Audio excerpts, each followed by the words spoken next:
If you could only own 3 watches from a single brand, which brand actually gives you the most complete and most satisfying collection?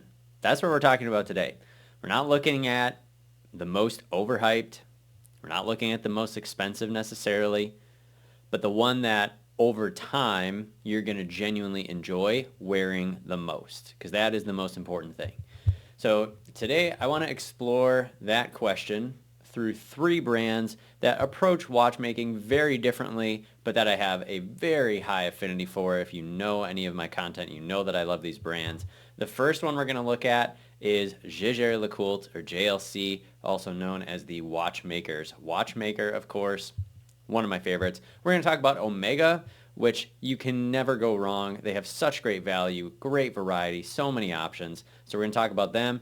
And then lastly, we're also going to bring in Girard-Perregaux, which, again, you know I've been a little hot on Girard-Perregaux lately, not only with my own watch from them that I have, but just they have so many interesting watches, and they're very quiet about it. They're starting to do a little bit more advertising, but they're very quiet about their marketing, and I think that there's a lot of hidden value there, and that's why I want to look at them. So for each of these 3 brands, I'm going to build what I believe is the perfect 3-watch collection. So we're going to look at 3 different types of pieces here. We're going to have a kind of a dress piece, because you got to have one of those. We're going to look at a sporty watch, something that could be a little bit of a go anywhere, do anything type of piece. And we're also going to look at I'm going to call it an interesting watch, which really what I mean by that is something with mechanical or emotional depth, because there are so many within these 3 that are kind of hidden away, and you kind of have to look for them because they don't necessarily talk about them that much. So the more important aspect of today's podcast is we're going to answer this deeper question, and that is, which of these collections would actually satisfy you long term? Because I don't know if you know, but I'm all about you knowing and loving your watches. So let's dive in. Before we do that, quick wrist check. Today I am wearing my Grand Seiko SLGA017. It is the Skyflake dial, Japan limited edition, and it's beautiful, and I love it, and it's a very great casual and dress piece for me. I've honestly used it across both wearing scenarios over time. So let's dive into making the perfect 3-watch collection here. And ideally, as we're going through this, you'll see it's not really about having a favorite watch, because from my view, I think if one dominates too much wrist time, then your collection gets a little out of balance. And I think we've all been in that position where we have several watches, but we have one that's kind of monopolizing the wrist time, to the point where you start to ask yourself, like, okay, if I'm just wearing this one watch all the time, then why do I even have these other watches? And it's a very valid question, and I think we all do that from time to time as collectors. So as we go through building these 3-watch collections, the question that I want you to continually ask yourself is, would I truly rotate through these equally? And to me, that's the goal of building a collection, is you're actually getting wear out of your watches. So let's dive into our first brand. We are going to talk about Jaeger-LeCoultre. And you know how I feel about Jaeger-LeCoultre already. If you don't, just watch any of my other videos and you'll see it across time as you kind of spend some time with me on my channel.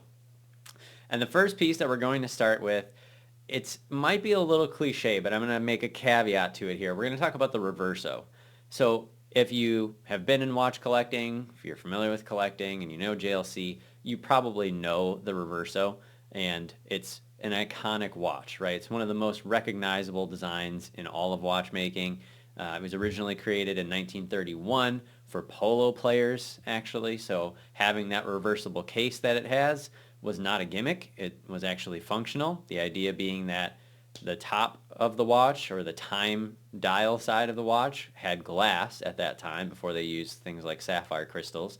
And when they would play polo, you want to make sure that you don't crack your glass on your watch. So then you have a flippable case, so you can rotate it and flip it over. And then you have the other side, which is just steel, so that when I'm in a polo match, I flip my case over and put it to the metal side up, and then when I'm done with my polo match, I flip it back over, and now I've got the time.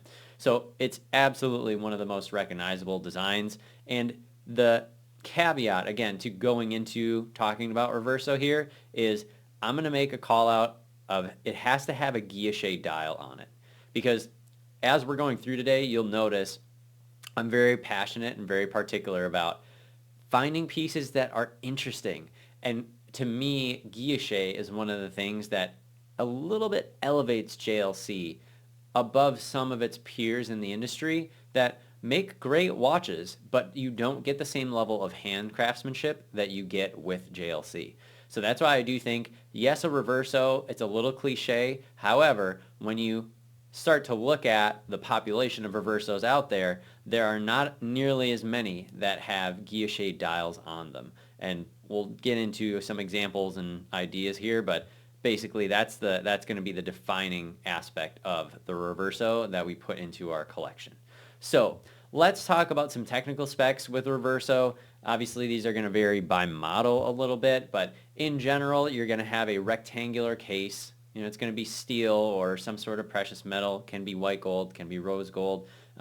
They can wear a little bit large when it comes to Reverso because you have that, again, rectangular case. That's not a normal round case. So like if you would see a typical 40 millimeter case, it's going to have a certain lug-to-lug profile and a certain wearing profile on the wrist.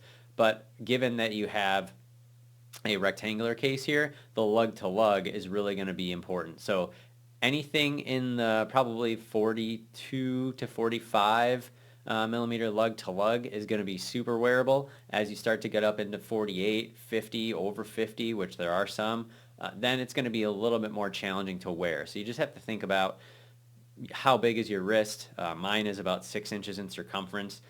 50 millimeters for me is big, but I do wear them. My Sky Dweller is about 50 millimeters lug to lug, and that's about as big as I like to go. Anything bigger just seems way too oversized, so having an idea of where your wrist is at on this is important. Thickness can depend on a couple of things, depend on the reference. You're usually looking at like 7 to 10 millimeters. And again, that's going to depend. Is it a single face watch? Is it a duo face? There are some variations in here that you can get into. So I think it's important to look at those and consider your options and knowing what the thickness feels like on your wrist. I've talked about that before. As far as the movement goes, these are pretty much all going to be manual wind. I'm actually not aware of any Reversos that are automatic, which for me kind of is a bummer because I prefer automatic winding watches, but with this one we'll make an exception. We'll allow a manual wind in the collection, and the caliber 822 is one of the common, kind of standard Reverso calibers, but obviously as you get into things like, some of the Reverso tribute chronograph options or the dual face options that have like a 24-hour indicator on the other side, you're going to end up with some other calibers in there. The power reserve, typically you're going to have around 42 hours here. So again, if you're only picking this up once every couple of days, it is something that you may be okay with letting it die, and rewinding it. Just depends on how often you plan on wearing something like this. But I do think that that's okay. That's part of owning a watch, is sometimes they die and then you got to restart them and reset them. And that's, a lot of people will talk about kind of building that relationship with the watch over time. The frequency and the movement here, 21,000 vibrations per hour, 21,800 is the typical 4 hertz movement rate. And then again, the crystal now is no longer glass, but it's going to be sapphire on front and back when there's a backside dial as well. So let's talk about Guilloché for a second. Again, I do think it adds dial depth, adds some interesting story behind it. It's not just a flat dress watch, and it does play with light in a way that feels alive, because I think, especially when you look at some of their Guilloché and enamel models, when they combine those two things together, and they have been doing that more and more, which personally I really love, it can be a really intriguing looking dial. And when you look at it, again, different dial textures and materials have a different look to them. And the word that I often use to describe an enamel dial from JLC is liquid. It looks like liquid. because you just have those layers of enamel built up on whatever the dial base is, and especially when you have guilloché underneath, that for me would be the sweet spot of like the perfect Reverso. I still think some of the newer ones that they've done, unfortunately, one of them has a minute repeater and one of them has 80 hours of handcrafted painting on the other side, so they're very expensive, but you can definitely get into one for far less than those price points and still find a really interesting dial. So I do think that's going to be something you want to consider. So again, what really matters with the Reverso is there's some interaction there. It's a storytelling piece. It's a little bit of a theatrical piece, right? You can take the case and pull it up and flip it over, and then you've got another side to the dial. You engage with it, and it's not just passive ownership like you may have with some watches where it's kind of just set it and forget it. There's very much a tactile experience in owning a Reverso, and I think that's one of the things that makes it cool and fun, and especially when you find one of those special dials, I think you'll love it. So this in your collection, the role here is really, your statement dress watch. It's not necessarily loud. There are some that can be really big when it comes to Reverso, so it could be, but that's not really what we're going for here. It's not loud, it's not oversized, but definitely unmistakable as a Reverso, and that is the important piece there. Let's move on to our second watch in the collection with JLC, and you probably can anticipate what might be coming here. Next, we're going to talk about the Master Ultra Thin Moon, and if the Reverso is kind of your expressive piece that just puts it all out there on the dial, this is Restraint. This is kind of the subtle, again, more understated, and just quiet piece in this 3-watch collection from JLC. So let's talk about the Master Ultra Thin Moon a bit. As far as the technical specs, these are probably the most wearable cases, in my opinion, from Jaeger-LeCoultre. So typically on all the Master Ultra Thin cases, you're going to have 39 millimeter diameter. The thickness is going to be right about 10 millimeters, so as the name states, they are pretty thin. The lug to lug on many of them is going to be about 46, 47 millimeters. So again, very wearable, pretty easy to wear on just about any size wrist. Mine I love and I wear it all the time. Caliber here, again, can vary if you're talking about just a simple time and date, which they have those. If you want to get the moon phase, which is the one that I think is probably my go-to pick here, they also have that caliber as well with a moon phase in it. You could even go something like they have the Reserve de Marche, which is like a power reserve indicator. And then, of course, they have like perpetual calendars. They have tourbillons. They have the whole gamut, which is another reason I love JLC. But we're talking about the Master Ultra Thin Moon, 70 hours of power reserve, 28.8 vibrations per hour. And then I already talked a little bit about the complications you can find in JLC. There's a lot of options. They do use on the rotor, because these are automatic watches, they do a nice 22 karat rotor, which I really appreciate. So very, no cost spared when it comes to making these cases. Many of them will be steel. They also do have some special ones that are in white gold. Again, the Master Ultra Thin Perpetual Enamel that I own is one of those. So you can find some a little bit higher horology ones too if you want those precious metals or more complications. But the movement here is worth noting. 70 hours of power reserve in a thin automatic watch is not it's not trivial. Like that's pretty good. Now, a lot of other brands have started to increase where this is. Rolex is at like 70 hours, I think 72. Grand Seiko with their 5-day spring drive. So there's other brands that are starting to increase where they're at with this, but I do still think JLC offers a very good package here with the Master Ultra Thin Moon. And then we have the moon phase. And if you've not heard my tirade about moon phases, well, here you go. So I do think that of all the brands in the industry, with the exception of maybe Lange has some pretty beautiful ones as well, I do think JLC has the best looking moon phase watches, hands down. I just do. The dial symmetry is flawless. Like, it's perfect. You could slice it in half and it's exactly equal on both sides. I'm a really big proponent of that.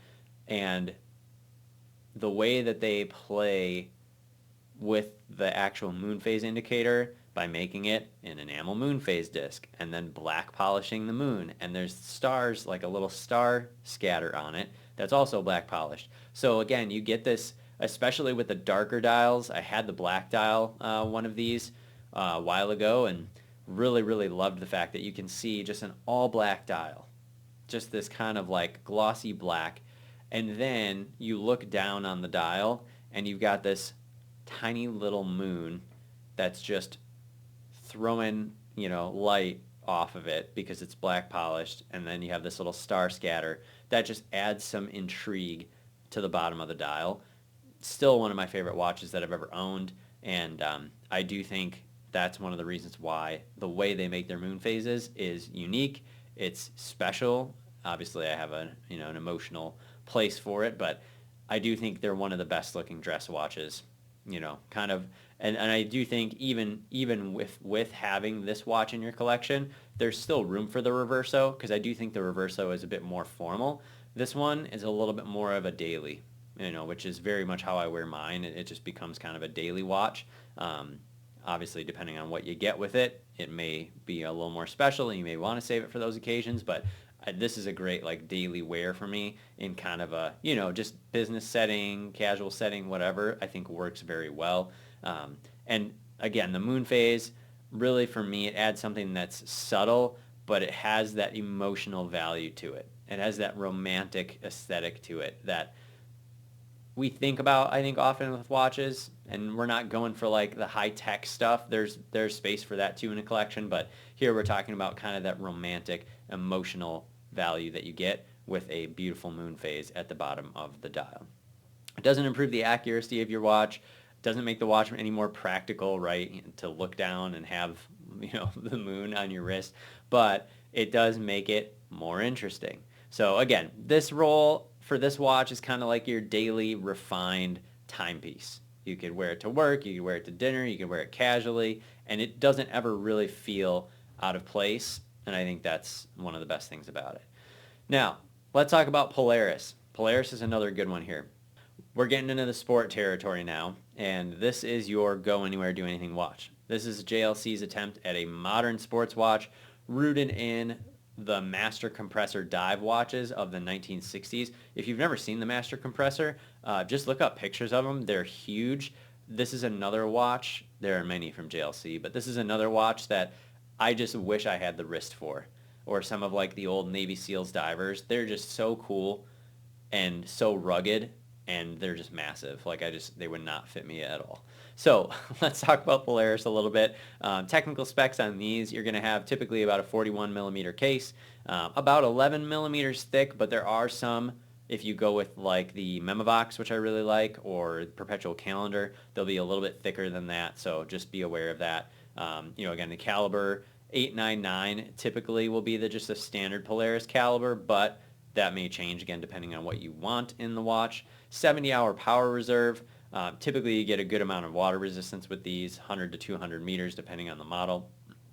And then there are some variants of this that have an internal rotating bezel. So if you want that, if you like a countdown or a elapsed time function, I suppose, that is nice to have, and I do like it. Again, on my Plo Prof, it's one of the most useful things for me, so I like it a lot with these. Now, what stands out here is really the dial architecture. So you do have multiple textures, you have layered finishing, and JLC does a nice job of finishing their watches. It's not going to be Longa or Vacheron or Patek, but they do have nice finishing on their watches. So it's not a pure tool watch like you would have with like a Submariner. It's a little bit more refined. You can wear it on a bracelet. You can wear it on a rubber strap, and they have integrated straps too, so they look really nice actually. So again, that's one of the reasons I think this works in this 3-watch collection is, so that's your casual or sport watch, and you still keep it elegant with this piece. It's not just like a super rugged kind of like tool type of watch, but there's still a level of elegance here. So to me, this type of collection feels super cohesive, right? Everything feels like it comes from the same design philosophy. It's understated. They're refined pieces. They're technically competent, but there's still that trade-off of, the Polaris, while excellent, doesn't feel like a true tool watch. So, if you want ruggedness, JLC, probably not the right collection for you, and that's why I think the next brand that we're going to talk about will fit that well, and that is Omega. We got to talk about Omega. I love their watches so much. I've had several of them, and the centerpiece for us in this collection that we're building today is going to be the Aqua Terra World Time model. I think that this is probably one of the cheapest world times that I've ever seen, and when I say cheap, I don't mean poorly built. I mean well constructed and value oriented, because it's such a good value. You can get these pre-owned for under 10 grand. Other than like Frederic Constant, I think it's really hard to find a mechanical watch that does this in the way that the Aqua Terra does, and still retains a good value for you like that. You do have to have a little bit of a wrist for these. They're 43 millimeters in stainless steel. They use the caliber 8938, which is the coaxial master chronometer, so really accurate timekeepers for sure. Definitely love these. Power reserve, typically about 60 hours. They do use that quirky frequency because of the tri-level coaxial movement of 25,200 vibrations per hour. And then they're anti-magnetic. So this is like a really, rugged piece that you can do anything with. Of course, it has a world time, it has the date, and the dial here is really the star of the show with these pieces. It's very cool. It's got like this laser ablated world map on it. And then you have a 24-hour ring with the cities. So it's a typical world timer, but very functional, very durable, and you get like water resistance on these things because they're Aqua Terras, So if you're looking for something that can kind of do it all, this is actually a great piece. I thought about getting this, and my Sky Dweller is too close to it, and I feel like it would kind of, be a head-to-head there, and I don't want to do that. So anyways, yeah, this to me is, you're getting a true complication here. It's not just decorative. And with Omega, you also have the METAS certification. So really, you're talking there about chronometer accuracy, magnetic resistance like we talked about, power reserve, real-world durability, everything that you need with these movements. They're not delicate movements by any means. So to me, in this Omega collection, this is kind of like your complication or conversation piece. It's just a good watch all around, and I love the Aqua Terra series, so you cannot go wrong with an Omega Aqua Terra in your collection. Let's move on to the second piece here with Omega. Next up is the Ville Trésor. Now, this is Omega's take on a modern dress watch, and I think they have some of the most interesting dials here on the Trésor. They're continuing to release new stuff like this. I mean, the new Constellation models that just came out are kind of, to me, feel a little more Trésor-esque, but they are still Constellation because of the Pi Pan dial. So, you could definitely go there too, but I like the Trésor as kind of a, nice modern dress watch. So case-wise, you're looking at about 40 millimeters here. Thickness is 10 millimeters, which is pretty thin for Omega. You're talking about the same like territory as JLC almost here, but reason being is because these are manual wind. So they're using the caliber 8910. That's the only downside, but again, if you don't mind a manual watch or a manual wind watch, then these are going to work for you just fine. Typically, these are 2 barrels, so you'll have like a 72-hour power reserve, still got the coaxial escapement, and the METAS certification like we already mentioned. So the design here is pretty clean, almost kind of minimalist in a way, but technically it still is very modern. And I think, to me, when I think about comparing these collections, that's the difference between Omega and JLC, is JLC still leans into that tradition and that heritage and that hand craftsmanship. Omega just leans more into the technical side of things. So I think it's important to make those distinctions, because depending on what you like, that will kind of dictate which direction you'd go here in these collections. So again, this is your pure dress watch from Omega. Now, let's move on to our third piece in the Omega collection, which would be the Seamaster 300 meter. And again, I do think that it's hard to have a conversation about Omega without looking at these pieces. They are some of the most classic kind of true tool watches that Omega makes, and from everything from the James Bond connection to just like the nautical prowess, if you want to call it that, of having a watch that has the features these do, some of them, having the helium escape valve. It's just a great go anywhere, do anything type of watch. So technical specs for most of these are going to be around 42 millimeters in case size. Thickness, this is again where you start to get into thicker territory with 13.5 millimeters roughly in terms of thickness. The caliber is 8800, so you have those, again, tri-level coaxial movements with the arabesque like Côte de Genève on the back, which does actually look very attractive in my opinion. Power reserve about 55 hours here. Again, water resistance 300 meters, as the name kind of indicates.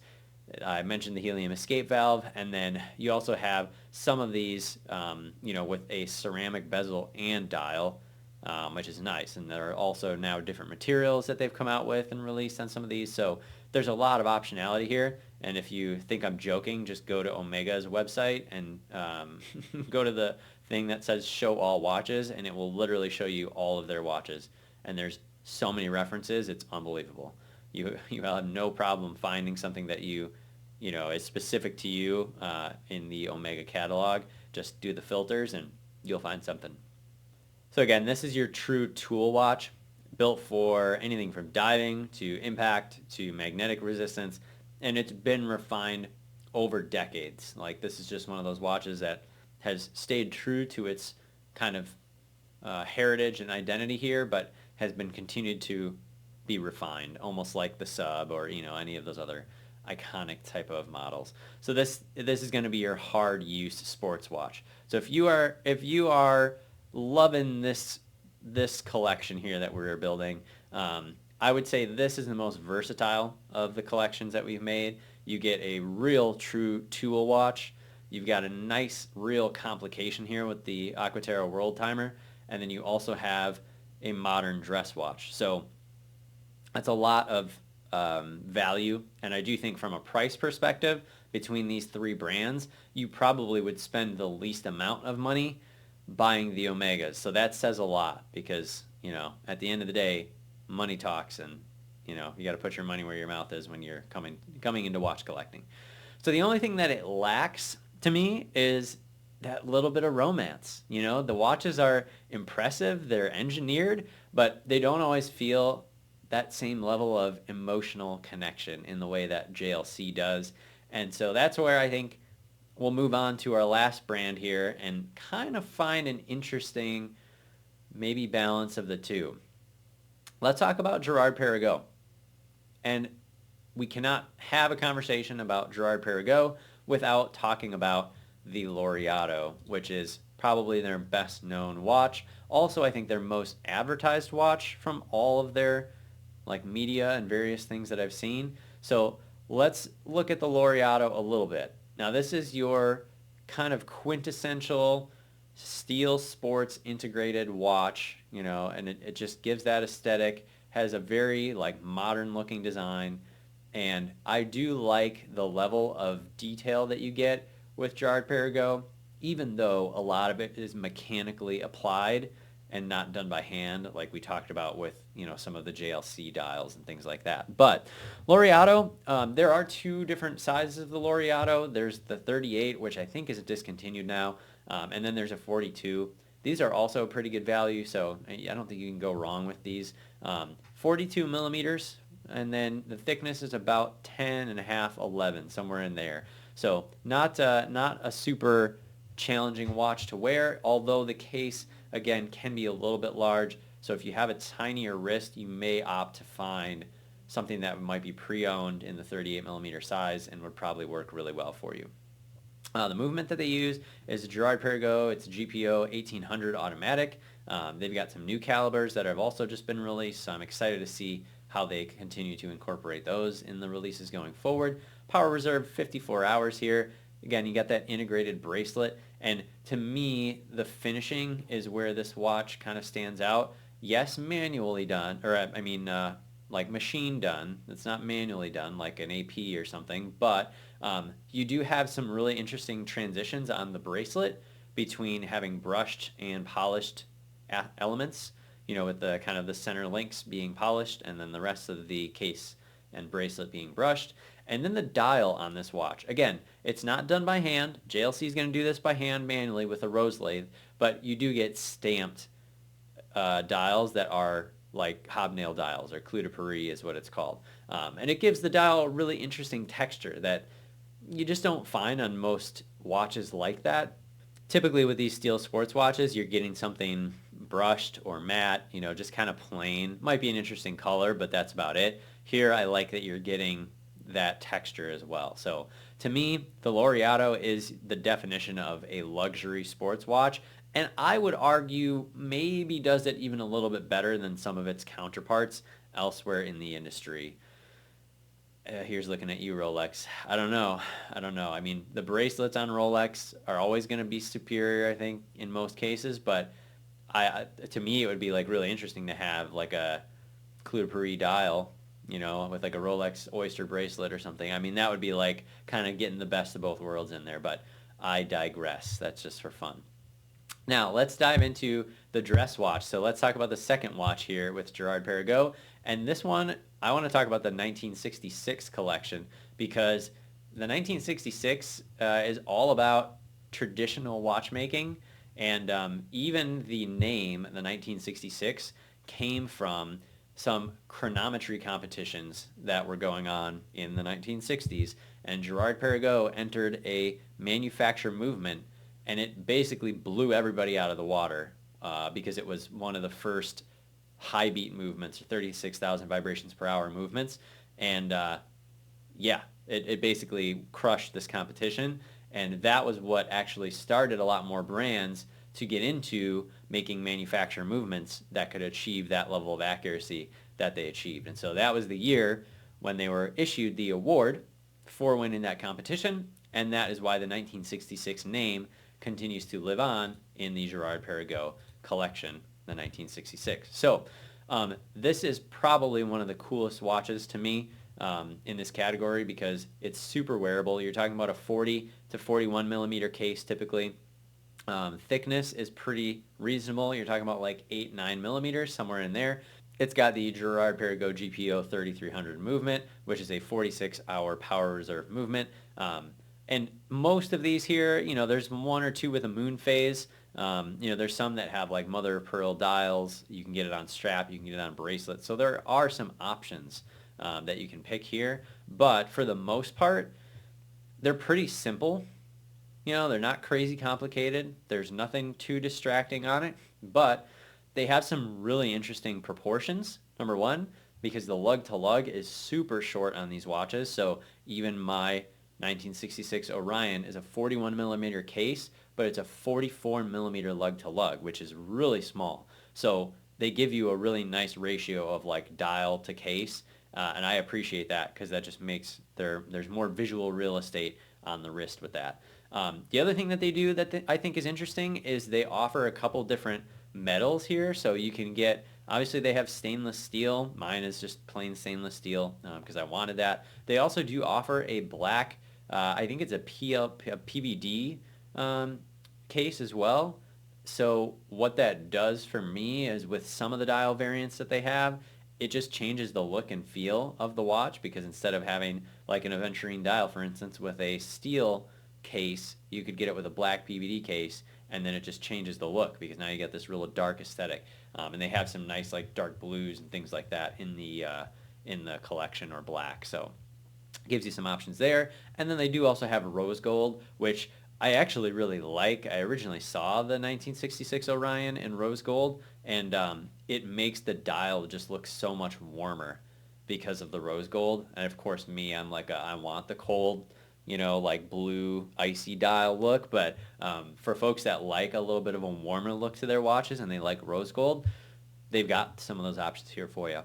So to me, the 1966 is just the classic dress watch, and I think that is a solid staple for this collection. Okay, let's talk about the third type of watch, and I want to talk about a high complication here. because Girard-Perregaux is quieter about their complications than, for instance, JLC. I think JLC does a very nice job of showcasing some of the incredible stuff they do with like Hybris Mechanica calibers or Grand Tradition watches, things like that. Girard-Perregaux doesn't really talk about them as much. A lot of the spotlight for GP has been on the Laureato up until probably, I don't know, this past year or so that I've really started paying attention to them a little bit more because they've started to bring this, three bridges concept more into the fold. It's always been an element of what they've done. I just feel like they're kind of hidden away. So the three bridges basically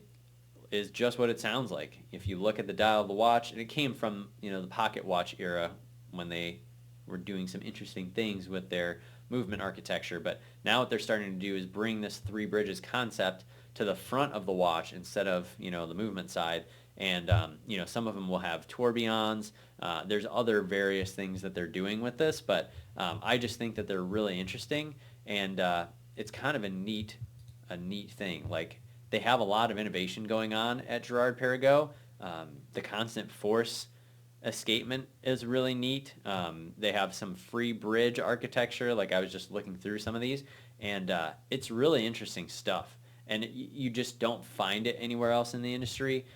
I mean, maybe if you look at like an Arm & Strom or, those types of brands, you can kind of find something similar, but GP really does it in their own way, and I appreciate that about what they do. So I do think here could be another very big statement piece in this collection. So many of these movements are hand wound. They do have some automatics. Power reserve typically about 60 hours, and again, a big component of their architecture is having these visible bridges and a skeletonized layout. So to me, it's not just about them making complications.